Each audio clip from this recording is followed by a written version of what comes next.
U.S. Department of State spokesperson Matthew Miller stated that Yahya Sinwar, the Hamas leader killed in an Israeli military operation, was a brutal terrorist responsible for numerous deaths, including American citizens. He emphasized that Sinwar's decision to launch the October 7 attacks led to a year of tragedy in the Middle East. Miller highlighted the ongoing suffering of 101 hostages, including 7 Americans and 2 million Palestinians affected by Sinwar's actions.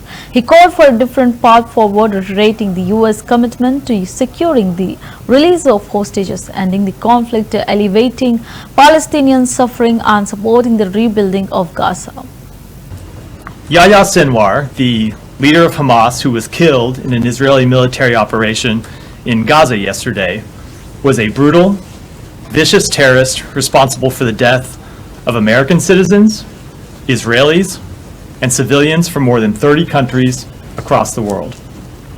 His decision, and it was very much his decision, to launch the terrorist attacks of October 7th, unleashed a year of tragedy in the Middle East. 1,200 people murdered on October 7th.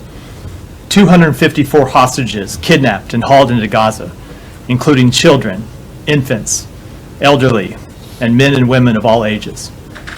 More than 40,000 people dead in Gaza, many of them civilians. That is the blood-soaked legacy that Yahya Sinwar leaves behind. He didn't just launch this conflict, but for the past year has refused the efforts of the United States and our partners to end it, refused to return home the hostages who have been separated from their families for more than a year, refused to agree to a ceasefire proposal endorsed by the United Nations Security Council and countries around the world, and who in recent weeks refused to even negotiate at all on a ceasefire and an end to the war. There are 101 hostages who remain in Gaza, including 7 Americans. And of course, there are 2 million Palestinians who continue to suffer the consequences of Sinwar's decision to endanger their lives.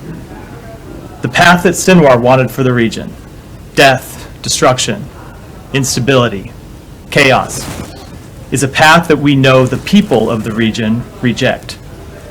The horrors of the past year cannot be the future, and they do not need to be the future. It is time to chart a different path. So over the days ahead, the United States will redouble our efforts to return the hostages home, to bring an end to this war, to alleviate the suffering of the Palestinian people, and to allow the people of Gaza to begin to rebuild their lives. Yahya Sinwar, the leader of Hamas who was killed in an Israeli military operation in Gaza yesterday, was a brutal, vicious terrorist responsible for the death of American citizens,